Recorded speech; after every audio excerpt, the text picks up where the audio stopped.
মহান রাব্বুল আলামিনের কৃপায় দয়ায় আপনাদের সহযোগিতায় জনাব নজরুল ইসলাম মোল্লাকে ধানেশ্বরপুর থেকে বিজয় করলে আমরা যদি বিজয় করতে পারি তাহলে আমরা এই অভিনীত পর্বে উন্নয়ন করতে পারবো। দেশের কোটি মানুষের আস্থা অর্জন করছে একেএস, প্রযুক্তি ও মানে অদ্বিতীয়। আপনারা জানেন ত্রয়োদশ জাতীয় সংসদ নির্বাচন 12 ফেব্রুয়ারি। নির্বাচনী আমেজ সারা বাংলাদেশে চলছে। সেই নির্বাচনের আমেজের মধ্যে বরগুনাও আমরা সেই নির্বাচনী আমেজের মধ্যে আছি। আমার সাথে উপস্থিত হয়েছেন আপনাদের সকলের প্রিয় মানুষ 2 নং গরিচিনের কৃতি সন্তান জনাব অ্যাডভোকেট রুহুল আমিন সাহেব।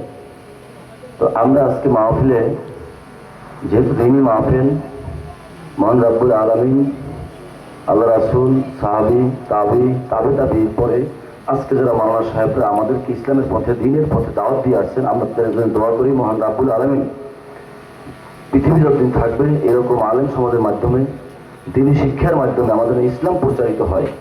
আমরা সকলে বলি আমিন। সূরা বাকারা আল্লাহ স্পষ্ট করছেন, আলিফ লাম মিম যালিকাল কিতাবু লা রাইবা ফিহি হুদাল লিল মুত্তাকিন আল্লাযীনা ইউমিনুনা বিল গায়ব ওয়া ইয়াকিমুনাস সালাতা। হুজুর এখানে আছেন, উনি এরা ব্যাখ্যা দিতে পারবেন ভালো আমার চেয়েও। তো আমি আজকে আপনাদের সম্মুখে দাঁড়িয়েছি যদি আন্দোলন করে দেশনেত্রী বেগম খালেদা জিয়ার এই আপসীন সংগ্রামের মাধ্যমে একটা উন্মুক্ত পথ, গণতন্ত্রের পথ আজকে এখানে উত্তরণ হয়েছে। আমরা মহান রাব্বুল আলামিনের কাছে দেশনেত্রী বেগম খালেদা জিয়ার দোয়া করি, মহান রাব্বুল আলামিন তাকে জান্নাতের উচ্চ মাকাম দান করুন, আমিন।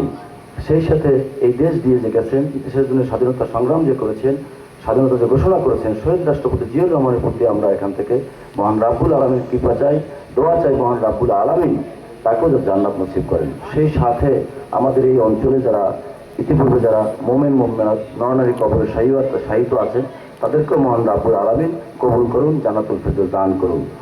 আমরা দোয়া করি মহান রাব্বুল আলামিনের কৃপায় এই জনগণের অবহেলিত বরগুনার যারা আমরা এখানে উপস্থিত হয়েছি, বরগুনা, আমতলী, তালতলীর জনগণ মহান রাব্বুল আলামিনের কৃপায় দয়ায় আপনাদের সহযোগিতায় জনাব নজরুল ইসলাম মোল্লাকে ধানেশ্বরপুর থেকে বিজয় করলে আমরা যদি বিজয় করতে পারি তাহলে আমরা এই অবহেলিত বরগুনা উন্নয়ন করতে পারবো। দেশনেত্রী বেগম খালেদা জিয়া যে আপসীন সংগ্রাম করে গেছেন, দেশনায়ক জনাব তারেক রহমান 16 মিনিটের বক্তব্যের মধ্যে 25 ডিসেম্বর 2025 তারিখ বাংলাদেশে পদার্পণ করার পরে সেখানে আলেম সমাজ, মুরব্বী সমাজ, মা ও বোন এই বাংলাদেশ স্বাধীনতা, সার্বভৌমত্ব সকল বিষয়ে কথা বলেছেন।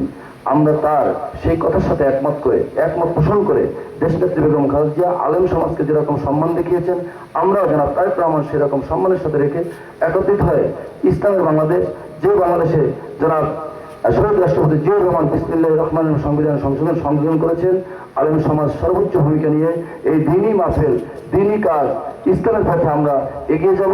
জনাব নজরুল ইসলাম মোল্লা সাহেব পর্যন্ত দোয়া করব। আমরা সকলের জন্য দোয়া করি মহান রাব্বুল আলামিন সকলকে ভালো রাখুক, সুস্থ রাখুক এবং দিনী কাজ যারা আমরা ইসলামের পথে আমরা যেন এগিয়ে যেতে পারি। সকলে ভাই ভাই শান্তির বাংলাদেশ চাই।